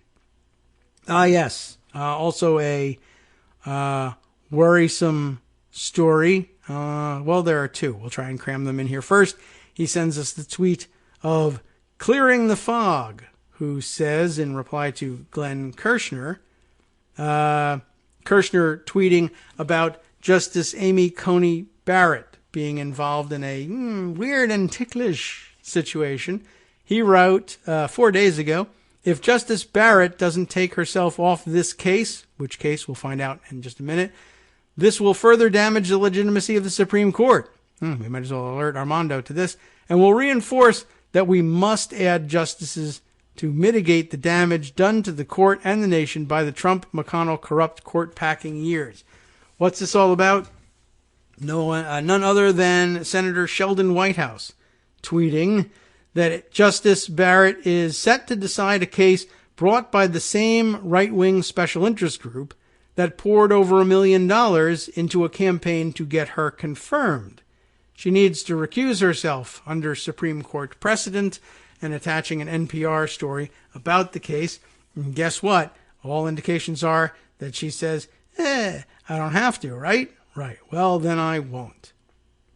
What's the story? NPR reports Democrats ask Justice Barrett to recuse in case involving nonprofit donor privacy. A Nina Totenberg piece from April 22nd. Democratic members of the House and Senate Judiciary Committees are asking Justice Barrett to recuse herself from participating in a case involving a conservative nonprofit with ties to a group that gave at least $1 million to fund a national campaign to win Senate confirmation of her Supreme Court nomination. At her confirmation hearing, Barrett refused to answer questions about whether she would recuse in the case. We already knew that was coming. And of course, the fact that she refused to answer questions now means that she'll say, I was honest with everybody. I didn't say I would recuse, so I'm not going to. Anyway, at that point, the case was pending before the court, but had not been granted review. At the time, she said it would, quote, not be appropriate for me as a judicial nominee to offer an opinion about such abstract issues or hypotheticals, which it really would have been just fine. But okay. After she was confirmed, the court agreed to review the case, and there was no indication of a recusal. The case, which is to be argued next week, and let's see, this was the 22nd, so maybe it's happening this week, was brought by the Americans for Prosperity Foundation, created by the conservative Koch brothers. It challenges a California law similar to those in other states that requires tax-exempt nonprofits to attach to their state tax filing an IRS form that discloses the identity of their large donors. The foundation is seeking a broad constitutional ruling that would keep its donors' identities secret. The Democratic lawmakers' letter to Barrett notes that just minutes after your nomination by former President Trump last September, the Americans for Prosperity Foundation's sister organization, Americans for Prosperity, the non-501c3, I guess we're going to say. It might be a C4, but okay, whatever. They announced in a press release that it was mounting a full-scale campaign to confirm Judge Amy Coney Barrett to the Supreme Court. The campaign was characterized as a significant national ad campaign focusing on 11 states, and that the organization would spend in the seven figures, in other words, at least $1 million. So, anyway, apparently she's not speaking up, at any rate, about whether or not she will be recusing in that case. I will include that in the roundup as well. And just to check before we duck out for the day, what else has Patrick put on our plate, even though we don't have time to go into it? But hey, it might be something for you to read up on, or it might be so alarming that we announce that it's something we'll take up immediately upon our return tomorrow. The tweet here that Patrick sends us from Michael O'Grady. Minutes before Trump departed office, a mysterious Florida company, Florida men, you know how they are, a mysterious Florida company reportedly took over a slice of the Pentagon's internet space. They control 6% of the total internet. I don't know if that's, I guess, is that the company or is that the Pentagon that controls 6% of the total internet? We'll check it out perhaps tomorrow in reading this BusinessInsider.com piece. They control 6% of the total internet. That was more than either AT&T or Comcast controlled. And, well, Michael O'Grady seems to think that it is indicative of yet more Trump grift. A Pentagon spokesman could not explain why the Defense Department chose Global Resource Systems, LLC, a company that seems not to have existed until September. The AP and the Post sent reporters to the listed address for Global Resource Systems, but according to reports, both times reporters were turned away without information. But at least the building exists. That's maybe a good sign. Well, we'll see if we find ourselves digging into that story or heading in some different direction on Wednesday when we return with the help of Greg Dworkin. We'll round up the news. I told you he was going to skip a day, right? Yes? Okay. So, fair and balanced. Both sides, both with Greg and without. All right, time now to hand things over to Justice Putnam for the West Coast Cookbook and Speakeasy. I imagine there's probably plenty of room out there without overlapping with any of our stories today. And we'll see what he has selected for you after this. From networksradio.com, you have been listening to Kagro in the Morning with David Waldman. How about this? An Idaho bill. We missed having Joan on today, but Idaho back in the news. A bill to prohibit mask mandates died in the state Senate. And I assume it died of COVID-19, but I don't have any other details on that one. Stay tuned to find out next from Justice.